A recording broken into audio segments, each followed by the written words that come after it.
El sol estaba bajando lento sobre las colinas de Nuevo México cuando el viento comenzó a soplar con una furia que parecía presagiar algo oscuro, levantando columnas de polvo que serpenteaban como espíritus inquietos entre los árboles retorcidos. Fue en ese silencio extraño, roto solo por el murmullo del desierto, donde un sonido casi imperceptible, un gemido débil, ahogado, como el suspiro final de alguien que ya ha perdido las fuerzas, viajó con el viento hasta los oídos de un jinete solitario. Llamado Cole Mathers, un vaquero que llevaba años vagando sin rumbo, cargando el peso de culpas que ni el tiempo ni el whisky habían logrado borrar. Un hombre al que muchos conocían solo por su sombrero caído y su mirada gris como tormenta, y fue ese sonido, tan frágil pero tan lleno de dolor, el que hizo que Cole se detuviera, frunciera el ceño y escuchara con la atención de alguien que ha aprendido que los murmullos del desierto siempre cuentan historias que nadie más quiere oír. Tiró suavemente de las riendas, y su caballo, un alazán viejo y leal llamado Dust, resopló como si también sintiera la inquietud que se cernía sobre la llanura.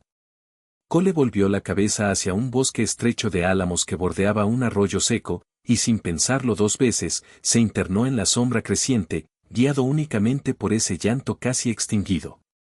Y entonces la vio, una joven colgando entre dos árboles, las muñecas amarradas con cuerdas gruesas, los pies apenas tocando el suelo, la ropa rasgada, el rostro cubierto de golpes y polvo, la respiración convertida en un hilo débil que parecía romperse con cada ráfaga de viento.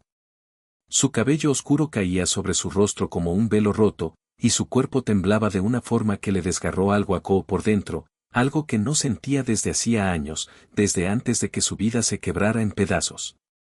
Por un instante, el mundo pareció detenerse, el viento cesó, el silencio se hizo absoluto, y Cole Mathers, que había prometido no volver a involucrarse en las tragedias ajenas, supo en ese mismísimo segundo que no tenía opción. Desmontó de un salto, desenvainó el cuchillo y corrió hacia ella. La muchacha, apenas consciente, abrió los ojos y susurró con un hilo de voz: «Ellos volverán, te matarán también». Pero Cole no respondió. Solo apretó los dientes con una ira que quemaba como un hierro al rojo vivo. Cortó las cuerdas y las sostuvo antes de que su cuerpo cayera al suelo. Sentía su respiración débil contra su pecho, y al levantarla, comprobó con horror que estaba cubierta de moretones, arañazos, heridas secas que hablaban de horas de sufrimiento. Sin embargo, lo que más lo estremeció fue su mirada, una mezcla de miedo y fuerza, una mirada que había visto el infierno pero que aún se negaba a ceder completamente a la oscuridad. Fue entonces cuando escuchó risas malignas entre los arbustos. 3 hombres salieron caminando con la arrogancia típica de quienes creen que sus actos no tendrán consecuencias. Estaban armados con cuchillos, látigos y una confianza cruel que solo tienen los cobardes. Uno de ellos escupió al suelo y gritó: «Deja a nuestra diversión, vaquero. Esa mujer nos pertenece». Cole se incorporó lentamente, aún sosteniéndola, y sus ojos se volvieron de un gris helado. La colocó suavemente detrás de él, dio un paso adelante y dijo con una calma que era más peligrosa que cualquier grito: «Tóquenla otra vez, y mueran». Aquellas palabras cayeron sobre él claro como un trueno silencioso. Los hombres se burlaron, sin saber que estaban frente a alguien que había perdido lo suficiente como para no temerle a la muerte. Uno se abalanzó con su cuchillo, pero Cole se movió con la rapidez de alguien que ha vivido demasiadas peleas, esquivando el ataque y respondiendo con un golpe certero que dejó al hombre inconsciente en el suelo. Los otros 2 dudaron por un instante, pero el más alto cargó contra él con un grito, solo para ser recibido con un puñetazo que lo derribó como a un tronco seco. El tercero retrocedió, tembloroso, y al ver la mirada del vaquero, una mirada que decía sin palabras que no habría una segunda advertencia, salió corriendo entre los árboles como un animal asustado. Cuando el peligro inmediato pasó, Cole volvió a levantar a la joven y la cargó hacia su caballo. Ella balbuceó su nombre: «Me llamo Elena». «Elena Rivas». Cole asintió, sin querer hacerla hablar más. La colocó frente a él en la montura, rodeándola con un brazo firme para impedir que cayera, y emprendió el camino hacia su cabaña, un lugar apartado, oculto por los años y la soledad, donde nadie iba desde que él había decidido desaparecer del mundo. Mientras cabalgaban, Elena recuperó fragmentos de su voz. Entre sollozos y pausas, contó que los hombres la habían atacado mientras buscaba ayuda para su familia, que vivía en un pequeño poblado agonizante tras la sequía más larga que recordaban. Su padre le había dado un mapa que señalaba un arroyo subterráneo capaz de salvar al pueblo, pero los hombres querían arrebatárselo para vender el agua al mejor postor. Cole escuchó en silencio, sintiendo una mezcla de ira y tristeza que hacía años no experimentaba. Cuando llegaron a la cabaña, él la atendió con manos sorprendentemente cuidadosas, limpió sus heridas, vendó sus muñecas laceradas y le ofreció agua y sopa caliente. Elena lo observó con gratitud y algo más, algo parecido a esperanza, un sentimiento que Cole creía extinto en él. Durante la madrugada, cuando ella dormía agotada, Cole salió al porche y miró el cielo estrellado. Sus pensamientos viajaron hacia el recuerdo que lo había convertido en un fantasma. Años atrás, su esposa había sido víctima de bandidos mientras él estaba lejos trabajando. Había llegado demasiado tarde. Desde entonces, vivía huyendo de sí mismo. No otra vez, murmuró al viento. Hoy no. Pero el amanecer trajo una sombra nueva. Alrededor del mediodía, un crujido fuerte sonó afuera. Cole tomó su rifle y corrió a la ventana. Su sangre se congeló. No eran 3 hombres esta vez. Eran 12. Armados. Montados. Rodeando la cabaña en semicírculo.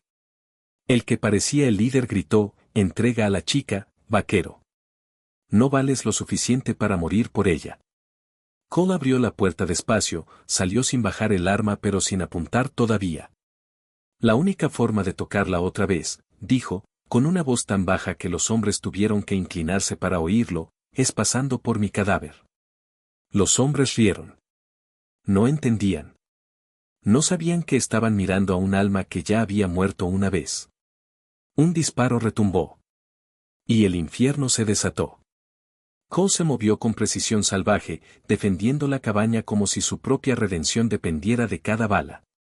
Elena, pese a su debilidad, se arrastró hasta la ventana para ver, y lo que vio le heló el corazón, un hombre luchando no por deber, no por gloria, sino porque sabía que a veces la vida te da una oportunidad para reparar lo que no pudiste salvar. La batalla parecía perdida, hasta que un sonido inesperado cortó el aire. Campanas. Voces. Caballos. Era el sheriff del condado, acompañado de hombres del pueblo de Helena que habían rastreado a los bandidos. Al ver a Cole luchando solo, se lanzaron cuesta abajo con rifles en mano. El enfrentamiento se convirtió en un vendaval de gritos, polvo y estampidas. Y al final, los bandidos fueron vencidos. Algunos huyeron. Otros fueron arrestados. El líder cayó derrotado a los pies de Cole. Cuando todo terminó, el vaquero cayó de rodillas, exhausto, respirando como si por fin algo dentro de él se hubiera liberado. Elena salió tambaleándose de la cabaña y, sin pensarlo, lo abrazó. Fue un abrazo largo, silencioso, lleno de significado. ¿Por qué hiciste todo esto?, le preguntó, con lágrimas que esta vez no venían del miedo, sino de algo parecido al consuelo. Cole cerró los ojos. Porque una vez fallé. Y no pensaba fallar otra vez. El mapa que Elena había protegido llevó al pueblo a encontrar el arroyo subterráneo. El agua salvó cultivos, llenó estanques, devolvió vida. La gente dijo que fue un milagro. Pero Elena siempre supo la verdad, no fue un milagro. Fue un hombre que eligió, por primera vez en años, creer en la humanidad. Meses después, en la entrada del manantial, la comunidad clavó un pequeño letrero hecho a mano que decía, cuando un corazón roto decide hacer el bien, puede cambiar el destino de todos. Y aunque nadie lo decía en voz alta, todos sabían que ese corazón era el de Cole Mathers, el vaquero que se negó a dejar que la oscuridad se tragara una vida más. El viento, al pasar entre los árboles del arroyo, parecía repetir las palabras que iniciaron aquella historia, pero ahora ya no sonaban como amenaza, sino como promesa: tóquenla otra vez, y mueran. No era violencia. Era la declaración de un hombre que había encontrado, por fin, algo que valía la pena proteger. Y en un mundo tan vasto y a veces tan cruel, ese simple acto de humanidad fue suficiente para encender esperanzas que durarían generaciones.